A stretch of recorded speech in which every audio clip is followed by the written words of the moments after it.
Whatever in love means. It means two very happy people. Yes. Once again, congratulations. Mit 76 Jahren. Der Mann, der die Last der Krone und die Erwartungen einer Nation getragen hat, hat endlich die Maske abgelegt. In einem Moment erwartete niemand. König Charles öffnete sein Herz und enthüllte die herzzerreißende Wahrheit, die er jahrzehntelang verborgen gehalten hatte. Wer ist die wahre Liebe im Leben von König Charles? Die meisten Menschen glauben, es zu wissen. Aber sein neues Geständnis im Alter von 76 Jahren wird sie fassungslos machen. Seien Sie gespannt auf sein emotionales Geständnis. Denn was Sie gleich hören werden, könnte alles ändern, was wir zu wissen glaubten. Der Funke vor Diana. Entgegen der landläufigen Meinung waren Camilla oder Diana nicht seine ersten öffentlichen Auftritte. Dianas ist jedoch die gründlichste. Das erste Mal, als Prinz Charles Diana traf, war ihm noch frisch in Erinnerung. Die Luft im Haus ihrer Familie in Althorp roch wie frisch gepflügte Erde an einem hellen Tag. Diana, jugendlich, lebhaft und absolut einprägsam, stach zwischen den Feldern und dem Trubel der Besucher hervor. Charles war 29 und sie erst 16. Trotz des erheblichen Altersunterschieds entwickelte sich der Funke weiter. In Wirklichkeit war Charles zu dieser Zeit mit Sarah Spencer, Dianas älterer Schwester, zusammen. Sie hatte ihn zu einer Schießerei in Althorp eingeladen, aber das Schicksal hatte andere Pläne. Diana war diejenige, die seine Aufmerksamkeit auf sich zog, auch wenn Sarah sein Date war. Sie strahlte eine gewisse Wärme und Leichtigkeit aus. Charles war fasziniert, begann eine Diskussion und bat darum, die Kunstsammlung ihres Hauses besichtigen zu dürfen. Obwohl es nur eine kurze Zeit war, empfand Diana sie als besonders bedeutungsvoll. Ihre Erzählung war nicht einfach, aber es war der Beginn von etwas, das keiner von ihnen vorhersehen konnte. Charles besuchte Sarah nach dieser Begegnung weiterhin. Bilder, auf denen sie gemeinsam beim Skifahren in der Schweiz zu sehen waren, zeigten, dass Diana keinen Platz in seinem Herzen hatte. Es schien, dass zwischen ihnen keine Chance auf eine Romanze bestand. Dann nahm alles eine überraschende Wendung. Sarah sagte in einem Interview, dass sie nie wirklich etwas für Charles empfand und dass sie nicht die Absicht hatte, ihn zu heiraten. Ihre Beziehung endete abrupt und machte ungewollt Platz für Diana. Die Wege von Charles und Diana kreuzten sich einige Jahre lang nicht wieder. Sie sprachen kaum miteinander, obwohl es während der Feier zu seinem 30. Geburtstag war. Dann griff eines Nachts erneut das Schicksal ein. Philip de Pass, ein gemeinsamer Bekannter, veranstaltete dort, wo sie sich zum ersten Mal trafen, eine Party. Charles war am Boden zerstört, als er an diesem Abend erfuhr, dass sein Großonkel, Lord Louis Mountbatten, bei einem IRA-Angriff getötet worden war. Er war durch den Verlust gebrochen. Diana wollte ihn trösten, da sie erkannte, wie verletzt er war und ein gütiges Herz hatte. Sie streckte ihre Hand aus und gab verständnisvolle und aufmunternde Worte. In diesem Moment betrachtete Charles sie als jemanden, der sich wirklich um sie kümmerte und nicht nur als ein hübsches Mädchen. In dieser Nacht änderte sich alles. Es war der Beginn von etwas Tiefgründigem und Echtem. Aber war es Liebe? Oder ignorierte Diana die bevorstehenden Schwierigkeiten, weil sie so bereit war, für ihn da zu sein? Sie begannen gerade erst mit ihrer Suche. Das Märchen, das nicht so einfach war. Es sah aus, als würde sich ihre Liebesgeschichte in einem Traum abspielen. Als stets Gentleman nahm Prinz Charles Diana mit auf eine Entdeckungstour durch seine Welt, indem er ihr zeigte, wie man fischt, und eine Einladung zu einem Besuch des prächtigen Balmoral-Anwesens in Schottland aussprach. Er tat es, um ihr zu zeigen, wie viel sie ihm bedeutete. Schon bald konnte die Welt nicht genug von ihnen bekommen, denn ihre Freundschaft vertiefte sich. Dann kam die Zeit, auf die alle gewartet hatten. Das Paar gab seine Beziehung am 24. Februar 1980 offiziell bekannt. Lady Diana Spencer und Prinz Charles waren verlobt. Strahlend vor Freude bezeichnete Diana Charles während eines Interviews im Buckingham Palace als ziemlich erstaunlich. Grinsend drückte Charles seine Freude darüber aus, dass sie seinem Vorschlag zugestimmt hatte. In seinen Augen schien jedoch etwas Unausgesprochenes zu schimmern. Alles war von Charles sorgfältig vorbereitet worden. Um den Anlass unvergesslich zu machen, beschloss er, die Frage während eines privaten Abendessens im Buckingham Palace zu stellen. Er plante eine Reise nach Australien, um Diana Zeit zum Nachdenken zu geben. Er war überrascht, als er erfuhr, dass sie keine Zeit brauchte. Sie antwortete ohne zu zögern mit Ja. Sie war bereit, in Clarence House, ihrem neuen Wohnsitz bis zur Hochzeit, einzuziehen, ihre komfortable Wohnung in Kensington zu verlassen und sich von ihren Mitbewohnern zu verabschieden. Dianas Anmut, ihr Stil und ihr Verlobungsring, ein wunderschöner ovaler blauer 12-Karat-Saphir aus Sri Lanka, umgeben von einem Kranz aus Diamanten, begeisterten die Welt, als sie zum ersten Mal ins Rampenlicht trat. Obwohl es keine konventionelle königliche Entscheidung war, lag es ausschließlich bei ihr. Dem Ring wurde eine schöne historische Note verliehen, indem er von einer Brosche inspiriert wurde, die Prinz Albert 1840 Königin Victoria geschenkt hatte. Doch ein plötzliches Ereignis veränderte alles. Ein Reporter fragte sie während eines Interviews über ihre Verlobung, ob sie verliebt seien. Natürlich, antwortete Diana ohne Pause. Aber Charles zögerte. Dann reagierte er unabhängig davon, was Liebe mit sich bringt. Auf eine Weise, die ihrer Beziehung für immer schaden würde. Seine Kommentare blieben in der Atmosphäre hängen. Diana grinste. Allerdings muss sich etwas im Inneren verändert haben. Hatte sie eine Warnung missachtet? Die Wahrheit kam Jahre später in Andrew Mortons aufsehenerregendem Buch Diana, Her True Story in Her Own Words aus dem Jahr 1993 ans Licht. Diana stand der Ehe etwas skeptisch gegenüber. Diese Unsicherheiten waren unvermeidlich. Als der Hochzeitstag näher rückte, dann entdeckte sie ein Armband, nicht für sich selbst, sondern für Camilla Parker Bowles. Nur wenige Tage bevor sie sagte, das tue ich. Diana schien ziemlich verärgert zu sein, nachdem sie das Armband erhalten hatte, das für Charles' Ex-Liebhaber bestimmt war. Sie war verwirrt, wütend und untröstlich. Ihre Schwestern hörten nicht auf ihren Wunsch zu gehen und die Hochzeit abzusagen. Sie wurde daran erinnert, dass es zu spät war, ihre Meinung zu ändern. Das Kleid war fertig. Die Einladungen waren raus und die Welt schaute zu. Sie beschloss, ihre Vorbehalte zu ignorieren und ging den Gang entlang. Aber was wäre, wenn sie es nicht getan hätte? Was wäre, wenn Diana dem Rat der Stimme in ihrem Inneren gefolgt wäre und weggelaufen wäre? Wäre es anders gekommen? Hätte es für sie einen anderen Weg gegeben, wahres Glück zu finden? Die Märchenhochzeit von Prinzessin Diana. Als der Tag ihrer Hochzeit näher rückte, erlebte Diana einen Sturm von Gefühlen, darunter Aufregung, Ängste und einen Tornado von Emotionen. Am Abend vor dem großen Tag feierte sie diesen bedeutsamen Anlass in ihrem Leben mit ihren Schwestern im Clarence House, wo sie eine wunderbare Zeit miteinander verbrachten. Prinz Charles überreichte ihr einen atemberaubenden Siegelring aus dem Buckingham Palace, in den die Federn seines Prinzen von Wales eingraviert waren. Dieses unerwartete Geschenk kam gerade, als sie zu glauben begann, dass der Abend unmöglich bemerkenswerter sein könnte. Darüber hinaus wurde es von einer Botschaft begleitet, die von Herzen kam und voller Liebe und Begeisterung für ihre gemeinsame Zukunft war. Die königliche Hochzeit des Jahrhunderts fand am 29. Juli 1981 in der St. Paul's Cathedral in London statt und wurde an 750 Millionen Menschen aus 74 verschiedenen Ländern übertragen. Dieses Ereignis führte dazu, dass der ganze Globus völlig zum Stillstand kam. Die Heirat einer britischen Frau mit dem zukünftigen König war ein wirklich historisches Ereignis, da es das erste Mal seit 300 Jahren war, dass eine Frau aus dem Vereinigten Königreich kam. Mit geschätzten Kosten von über 48 Millionen US-Dollar war die Hochzeit einfach großartig. Diana hingegen war der eigentliche Star der Show. Als sie auftauchte, trug sie ein atemberaubendes elfenbeinfarbenes Seidenkleid, das mit Handstickereien und mehr als 10.000 Perlen verziert war. Es war eine hervorragende Arbeit. Es war ein Familienerbstück, das ihre Schwestern vor ihr getragen hatten. Und es war die Spencer Tiara, die auf ihrem Kopf saß. Sie machte den Eindruck, die glücklichste Frau der Welt zu sein, als sie den Gang entlang ging.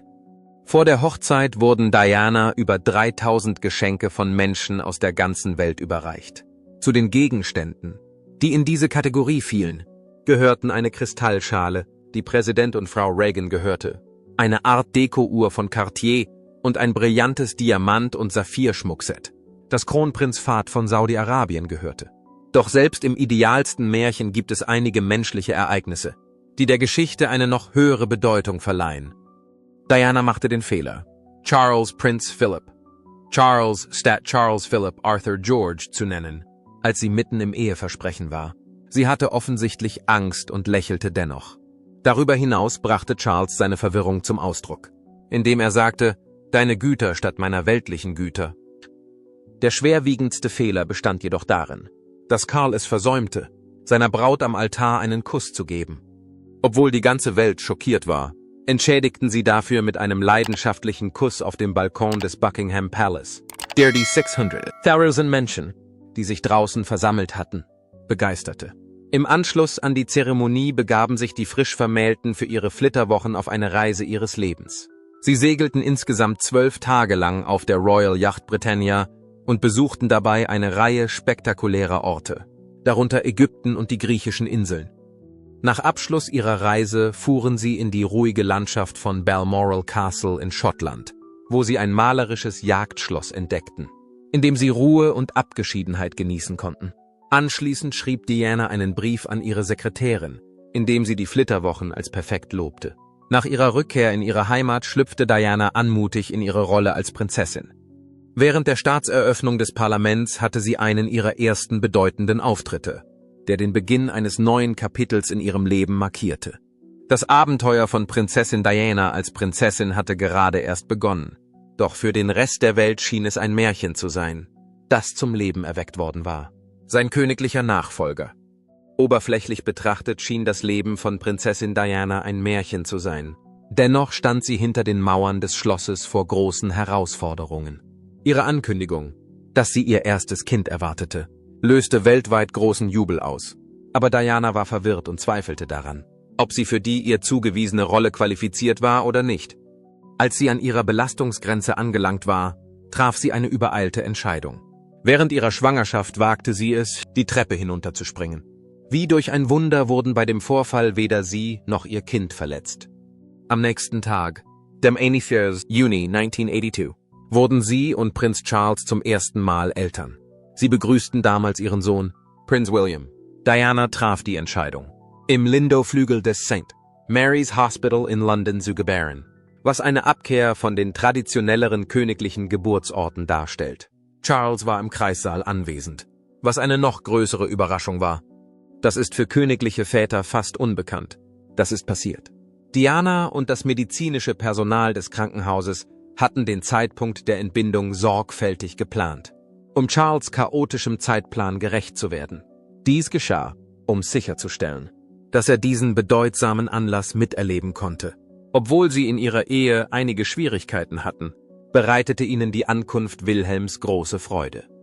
Diana drückte Charles ihre Dankbarkeit dafür aus, dass er an ihrer Seite war, und für kurze Zeit schien es, als hätte ihre Liebe einen Neuanfang begonnen. Die Nachricht, dass Diana ein zweites Kind erwartet, sorgte erneut für Begeisterung.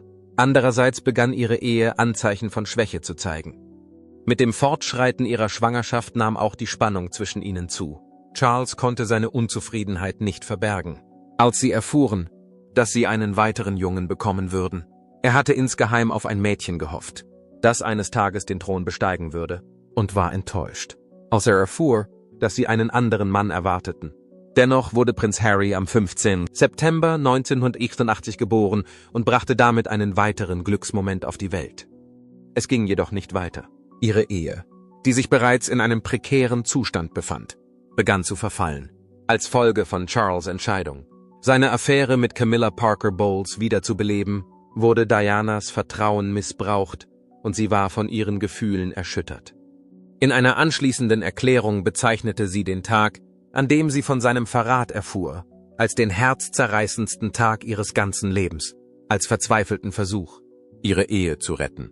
Unternahm Diana im Jahr 1989 einen mutigen Schritt. Sie lernte Camilla kennen, als sie an einer Geburtstagsfeier teilnahm. Eines der mutigsten Dinge, die sie je getan hatte, war, das zu tun. Charles blieb nicht nur derselbe. Auch seine Beziehung zu Camilla wurde mit der Zeit immer stärker. Anschließend, im Jahr 1990, wurde den Medien ein privates Telefonat von Charles und Camilla mitgeteilt. Es herrschte weit verbreitete Ungläubigkeit. Camilla Gate war der Name der Kontroverse, die persönliche Informationen über ihre Romanze preisgab und weltweit für Schlagzeilen sorgte. Große Aufmerksamkeit galt Camilla, die immer noch mit Andrew Parker Bowles verheiratet war. Und Charles' Ruf erlitt dadurch einen erheblichen Schaden. Charles versuchte nicht, die Kontroverse zu verheimlichen, sondern ging ihr direkt entgegen. Jonathan Dimbleby, ein Journalist, hatte ein Interview mit ihm im Fernsehen und stellte ihm die Frage, die alle neugierig machte. Er war Diana treu geblieben, nicht wahr? Zuerst sagte Charles, dass er es gewesen sei, bis ihre Ehe in die Brüche gegangen sei. die nicht wieder gut zu machen sei. Diana hingegen hatte ihre eigenen Geschichten zu erzählen. Ihr inzwischen ikonisches Interview mit der BBC-Sendung Panorama wurde 1995 geführt und sie setzte sich dafür ein. Während die ganze Welt zusah, erzählte sie ehrlich von ihrem Leid, den Herausforderungen, denen sie gegenüberstand, und der Realität ihrer Ehe. In einem Moment, der lange in Erinnerung bleiben würde, gestand sie, dass es ein entscheidender Moment war. Die Fabel war in Stücke gerissen. Von diesem Zeitpunkt an war sich die ganze Welt der Wahrheit über Dianas Kummer, ihren Mut und die Kämpfe bewusst, die sie hinter verschlossenen Türen geführt hatte. Die schockierende Scheidung. Die Dinge nahmen eine dramatische Wendung, als Prinz Charles schließlich seine Schuld eingestand. Innerhalb kurzer Zeit machten Camilla und ihr Ehemann Andrew Parker Bowles ihren Wunsch öffentlich, ihre Ehe zu beenden. Dass man den Flammen Öl hinzufügte, war die verblüffende Offenbarung, die an die Öffentlichkeit gebracht wurde. Später wurde bekannt, dass Camilla und Andrew seit 2 Jahren getrennt lebten, was viele Menschen verwirrte. War die Hochzeit von Charles und Diana das folgende Ereignis? Geschichten begannen die Runde zu machen, als Geschichten über Probleme in ihrer Ehe in der Gemeinde die Runde machten. Diesmal war Diana der Star der Show. Die Leute begannen über ihre angebliche Romanze mit Armeekapitän James Hewitt zu diskutieren und gaben an, dass sie 1986 begonnen und insgesamt 4 Jahre gedauert habe. Der Verrat, den Charles begangen hatte, ließ einige Leute annehmen, dass sie sich an Hewitt gewandt hatte. Manche waren lediglich Zeugen einer Ehe, die aufgrund der Last der Geheimnisse und der Traurigkeit auseinanderfiel. Dann, am 9. December 1992, kam endlich der Moment, auf den alle gewartet hatten. Vor dem Unterhaus gab Premierminister John Major bekannt, dass Prinz Charles und Prinzessin Diana während ihrer Ehe getrennte Wege gehen würden. Er versicherte der Öffentlichkeit, dass die Scheidung einvernehmlich verlaufen sei und beide Parteien weiterhin individuell zur Erziehung ihrer Kinder, Prinz William und Prinz Harry, beitragen würden. Es gab sogar Unterstützung für die Entscheidung von Königin Elizabeth. Trotzdem geschah etwas Unerwartetes, gerade als die Leute zu glauben begannen, dass sie Charles und Diana das letzte Mal zusammen gesehen hatten.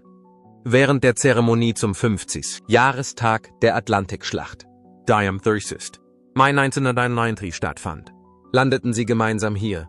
Als sie von der Royal Yacht Britannia ausstiegen, strahlten sie eine Atmosphäre der Ruhe und fast Glücksgefühle aus. Es war das erste Mal seit Weihnachten im Vorjahr, dass sie gemeinsam in der Öffentlichkeit auftraten, als Diana an dem festlichen Brauch der königlichen Familie am Sandringham Place teilgenommen hatte. Als sie sich wiedersahen, fragten sich viele Menschen, ob es noch eine Chance für eine Versöhnung gäbe. Nach ihrer Trennung gingen Diana und Charles ihre eigenen Wege und führten ihr Leben weiter. Diana widmete sich der Wohltätigkeitsarbeit, unternahm Reisen in Krankenhäuser und setzte sich für Themen ein, die ihr am Herzen lagen. Darüber hinaus lernte sie bei Gesangstrainer Peter Setlin, um ihre Präsentationsfähigkeiten in der Öffentlichkeit zu verbessern. Während dieser Zeit erfüllte Charles weiterhin seine königlichen Pflichten, indem er regelmäßig Veranstaltungen besuchte und als Repräsentant der Monarchie im In- und Ausland auftrat. Anschließend kam die Scheidungsmitteilung, was unumgänglich war. Die Verhandlungen dauerten lange und waren herausfordernd. Anfang 1996 trafen sich Charles und Diana im St. James's Palace, um ihre finanziellen Probleme zu klären und die Sorgerechtsvereinbarungen für ihre Jungen festzulegen. Am 15. Juli 1929 entschied das Gericht schließlich, die Scheidung nach 4-monatigen Auseinandersetzungen abzuschließen. Am 8. August wurden die rechtlichen Dokumente veröffentlicht. Eine Ehe, die 15 Jahre gedauert hatte und als das Märchen des Jahrhunderts gefeiert wurde, war nun zu Ende. Die Scheidung war eine bittersüße Erfahrung für Diana. Sie verspürte nicht nur ein Gefühl der Befreiung, sondern litt auch unter Gefühlen der Melancholie und Unsicherheit. Die emotionale Last, die sie trug, gestand sie ihrem Schwager, Sir Robert Fellows, hinter verschlossenen Türen. Innerhalb kurzer Zeit wurden die Einzelheiten von Dianas finanzieller Einigung veröffentlicht. Sie war nicht mehr als ihre königliche Hoheit bekannt, trug aber weiterhin den Titel Prinzessin von Wales, was darauf hindeutet, dass sie eine starke Verbindung zur königlichen Familie hatte. Es gab viele Kontroversen um die Entfernung des Titels. Während die Königin zögerte, bestand Charles hartnäckig darauf. Diana erhielt durch den Vergleich finanzielle Sicherheit. Sie erhielt eine einmalige Zahlung von 22,5 Millionen US-Dollar sowie eine jährliche Zulage von 600.000 US-Dollar, um ihre Arbeit im Büro und bei Wohltätigkeitsorganisationen zu unterstützen. Sie residierte weiterhin im Kensington Palace, hatte Zugang zu königlichen Jets für Reisen und durfte Veranstaltungen im St. James's Palace leiten, obwohl diese Finanzierung im September 1990 eingestellt wurde. Obwohl ihre formellen Verbindungen zur königlichen Familie unterbrochen wurden, existierten einige Gegenstände weiterhin. Um ihre Sicherheit und einen reibungslosen Übergang in ihr neues Leben zu gewährleisten, behielt Diana den Schmuck, den sie aus ihrer Ehe erhalten hatte. Darüber hinaus durfte sie weiterhin die von der Regierung arrangierten Flugreisen nutzen. Sie hatte noch einen langen Weg vor sich, bis ihre Erzählung zu Ende war. Dianas neues Kapitel. Prinzessin Diana nahm ihr neues Leben mit der Tapferkeit und Eleganz an, für die sie bekannt ist. Sie betrachtete ihre Scheidung als Gelegenheit, neu anzufangen, neu zu entdecken, wer sie war und ihr Leben so zu leben, wie sie es für richtig hielt. Da sie nun von den königlichen Pflichten befreit war, wollte sie unbedingt ein neues Kapitel voller Liebe, Leidenschaft und Zielstrebigkeit beginnen. Doch ihr Privatleben wurde weiterhin genau beobachtet. Diana verliebte sich nach ihrer Scheidung erneut, dieses Mal in den renommierten Herz- und Lungenchirurgen Dr. Hasnat Khan. Sie begannen im September 1995 miteinander auszugehen und hielten es 2 Jahre lang geheim.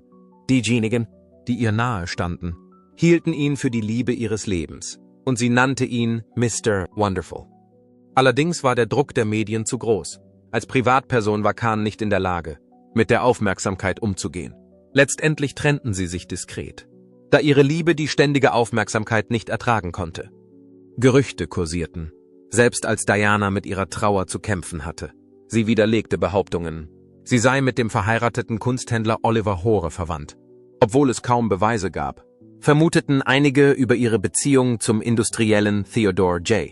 Forsman und zum Rugby-Spieler Will Carling. Ihre Verbindung zu Dodi Fayed war alles andere als diskret, im Gegensatz zu ihrer bescheidenen Zuneigung zu Khan.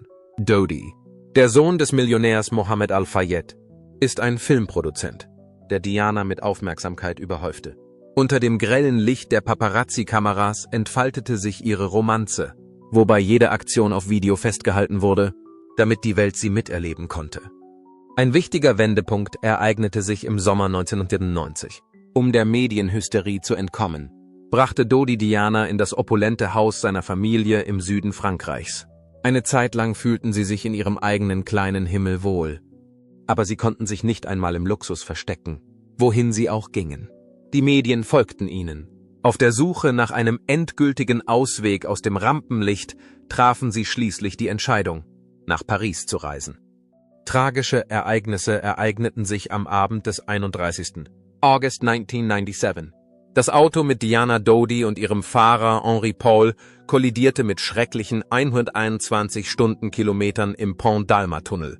Der betrunkene Fahrer verlor die Kontrolle, als er von unerbittlichen Fotografen verfolgt wurde. Alles änderte sich schlagartig. Die Nachricht erschütterte die Welt. Diana, die Prinzessin des Volkes, war verschwunden.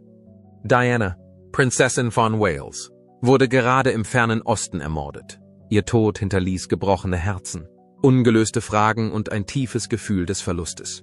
Es gab Gerüchte darüber, dass Diana und Charles zum Zeitpunkt der Katastrophe wieder zusammenkamen. Charles hatte einige Wochen zuvor an ihrem 35. Geburtstag unerwartet den Kensington Palace besucht. Sie hatten ein freundschaftliches und humorvolles Treffen. Diana ging sogar so weit, ihn zu verspotten, indem sie sagte, er sei gekommen, um ihre Sachen zu holen. Alle letzten Träume wurden in dieser Nacht in Paris zunichte gemacht, aber sie tranken Tee. Eine winzige, aber unbezahlbare Erinnerung an das, was gewesen war. Es war ein großer Verlust. Königin Elizabeth war sehr traurig. Charles musste seinen Jungs die verheerende Nachricht in den frühen Morgenstunden überbringen. Die Royals verfielen in Trauer. Auf der offiziellen Website waren nur Dianas Bild und ihre Geburts- und Sterbedaten zu sehen, die daraufhin dunkel wurden. Damit Einzelpersonen ihrer Trauer Ausdruck verleihen können, wurde ein virtuelles Kondolenzbuch erstellt. William, Harry, Prinz Charles und die Königin trugen alle schwarz zum Gottesdienst am Sonntag in Crathie Kirk, das in der Nähe von Balmoral Castle liegt. Sie waren sehr berührt von der enormen Liebe des Publikums. Vor dem Kensington Palace schlenderten Prinz Andrew und Prinz Edward unter den Trauergästen und lasen Kommentare von Fremden, die das Gefühl hatten, einen Freund verloren zu haben. Charles und seine Jungs reisten dann am 5. September nach London. Sie machten unerwartet Halt vor dem Kensington Palace im Blumenmeer.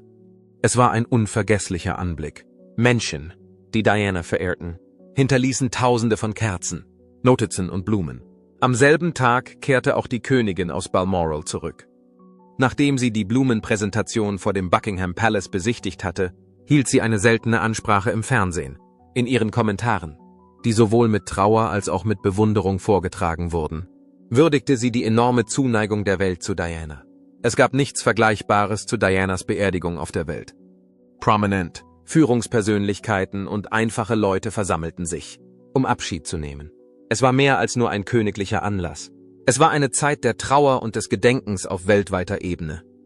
Die Tatsache, dass Prinz Charles der Beerdigung beiwohnte, diente als wirkungsvolle Metapher für ihre komplexe Beziehung. Es war jedoch seine Kleidung, die die Aufmerksamkeit auf sich zog. Charles entschied sich für einen dunkelblauen Anzug, obwohl die meisten Leute schwarz trugen. Während einige seine Entscheidung missbilligten, hielten andere es für eine sehr intime Hommage an Diana, eine Möglichkeit, ihre Individualität und Energie zu feiern. Diana wurde an diesem Nachmittag in einer privaten Zeremonie beigesetzt. Charles, William, Harry, ihre Mutter, ihre Brüder, ein enger Freund und ein Geistlicher waren unter denen, die zu ihrem Abschied anwesend waren. Die Entscheidung, ein langärmliches schwarzes Kleid der Designerin Catherine Walker zu tragen, hatte sie schon vor langer Zeit getroffen. Mutter Teresa hatte ihr einen Rosenkranz geschenkt, den sie in ihren Händen hielt. Dianas ultimative Ruhestätte befindet sich auf einer Insel auf dem ruhigen Gelände ihres Elternhauses, Althorpe Park, abseits des Trubels, der sie ihr ganzes Leben lang begleitete. Ist es ein friedlicher Ort? Das war nicht das Ende ihrer Geschichte. Dianas Vermächtnis prägte die Welt auch nach ihrem Tod. Sie hatte verändert, was es bedeutete, eine zeitgenössische Prinzessin zu sein. Die königliche Familie verändert und einen bleibenden Eindruck in Bezug auf Liebe, Mitgefühl und Nächstenliebe hinterlassen. Sie war nicht nur eine Prinzessin, sie war mehr. Sie war ein Symbol für Menschlichkeit, Tapferkeit und Freundlichkeit. Und auch wenn Diana, die Prinzessin des Volkes, zu früh verstarb, würde ihr Erbe für immer bestehen bleiben. Nach dem Tod von Prinzessin Diana geriet die königliche Familie in die Kritik, weil sie sich strikt an königliche Bräuche hielt. Viele dachten, sie wären zu sehr damit beschäftigt, die Regeln zu befolgen, anstatt ihre Gefühle auszudrücken, insbesondere als sie Prinz William und Prinz Harry, Dianas trauernde Söhne, aus dem Rampenlicht hielten. Eines der umstrittensten Themen war die mangelnde Bereitschaft des Buckingham Palace, die königliche Standardflagge zu senken. Da sich die Königin zu diesem Zeitpunkt in Schottland aufhielt, blieb die Flagge auf vollem Mast, da es üblich ist, diese Flagge nur in Anwesenheit des Monarchen zu hissen. Der Palast stellte klar, dass die königliche Flagge immer hochgehalten wird, wenn der nächste König sofort die Macht übernimmt, um zu zeigen, dass die Monarchie ununterbrochen fortbesteht. Doch als die Königin zu Dianas Beerdigung in die Westminster Abbey ging, wurde die Gewerkschaftsflagge nach großem öffentlichen Aufschrei auf Halbmast gesenkt. Mit diesem Urteil wurde ein neuer Maßstab gesetzt. Jedes Mal, wenn der König während eines nationalen Notstands abwesend ist, wird die Gewerkschaftsflagge auf Halbmast gesenkt. Hinter verschlossenen Türen gab es auch Gerüchte über einen Konflikt. Berichten zufolge gab es Streit über die Bestattungspläne zwischen Prinz Charles und Sir Robert Fellows, dem Privatsekretär der Königin und Dianas Verwandten. Fellows unterstützten angeblich den Wunsch der Königin nach einer intimeren Feier, während Charles sich einen großen öffentlichen Gottesdienst wünschte. Der Buckingham Palace wies diese Vorwürfe jedoch später zurück.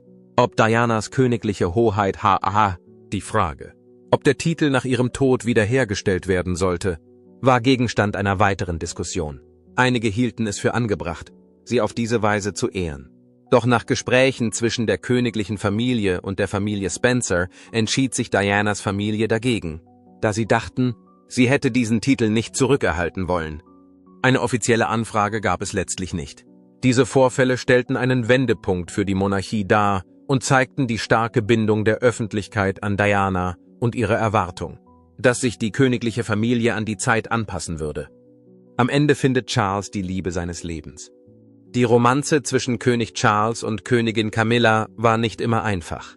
Nach 35 Jahren Beziehung heirateten sie am 9. April 2005 schließlich. Nach einer Reise voller Höhen und Tiefen. Im Februar desselben Jahres erklärten sie ihre Absicht, zu heiraten. Und 2 Monate später bestätigten sie ihre Ehe offiziell. In Windsor Guildhall, in der Nähe von Windsor Castle, feierten sie eine kleine Private Hochzeit. Sie entschieden sich für eine standesamtliche Trauung und nicht für eine aufwendige königliche Hochzeit, da sie beide bereits verheiratet waren. Es war eine bescheidene, aber unvergessliche Veranstaltung mit nur 28 Gästen. Dazu gehörten Camillas Kinder Laura Lopes und Tom Parker Bowles sowie die Söhne von König Charles, Prince William und Prince Harry. Nach ihrem Gelübde ging das Paar zur St. Georg's Kapelle von Windsor Castle, um einen religiösen Segen von Dr. Rowan Williams, dem Erzbischof von Canterbury, zu erhalten. Der Beginn ihres neuen gemeinsamen Lebens war ein bedeutendes Ereignis.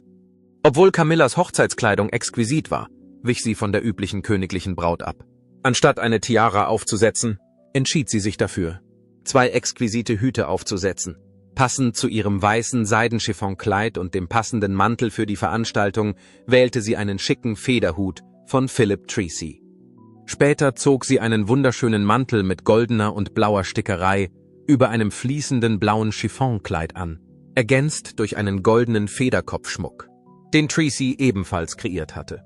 Königliche Bräuche und Extravagante zur Schaustellung haben bei ihrer Hochzeit keinen Platz. Es ging um Geduld, Liebe und darum, nach langer Trennung endlich wieder zusammen zu sein.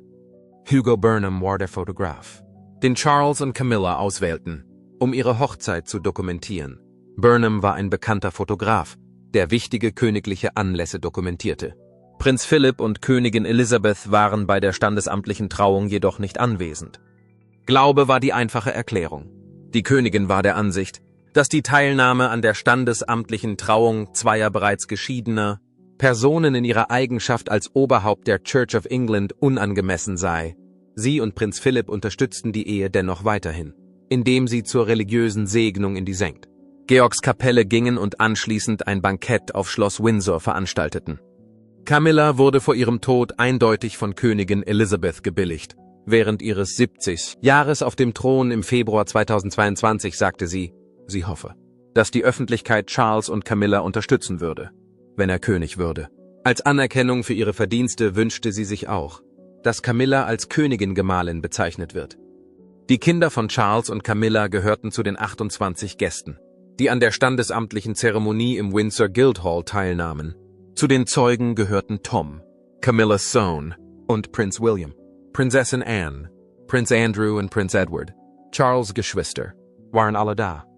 In einem Podcast-Interview im April 2022 sprach Tom über seine Mutter und dass sie nicht die Absicht hatte, Königin zu werden. Ihr Aufstieg auf den Thron, stellte er klar, sei keine geplante Aktion gewesen. Das Ergebnis war einfach das Ergebnis davon, dass sie ihrem Herzen folgte und den Mann heiratete, den sie liebte. Charles und Camilla haben nach über 20 Jahren Ehe ein solides Verständnis entwickelt. Berichten zufolge zahlte Charles 3,9 Millionen US-Dollar für das Ray Mill House, ein Anwesen neben Camillas eigenem Wohnhaus. Camilla hatte darauf bestanden, das Haus vor ihrer Hochzeit als ihr eigenes Refugium zu nutzen. Abseits ihrer königlichen Pflichten verbringt sie dort die Wochenenden und Sommer mit ihren Kindern und Enkelkindern. Für Königin Camilla ist es von entscheidender Bedeutung, einen eigenen Bereich zu haben. Möglicherweise entkommt sie den ständigen Personal- und Sicherheitsmaßnahmen im Ray Mill House und führt ein einfacheres Leben, das viele verlockend finden würden. Glauben Sie, dass Diana Opfer einer unerwiderten Liebe wurde? Oder dass Charles nach der Heirat mit Camilla Frieden fand? Wenn Sie mehr erfahren möchten, folgen Sie uns bitte und hinterlassen Sie einen Kommentar. Tippen Sie auf Gefällt mir, wenn Sie glauben, dass König Charles seinem Herzen oder seiner Krone gefolgt ist. Klicken Sie auf Abonnieren, um noch mehr unausgesprochene königliche Wahrheiten zu erfahren. Denn hier geht es nicht nur um Königtum, es geht um die Kosten von Entscheidungen, die die Geschichte prägen.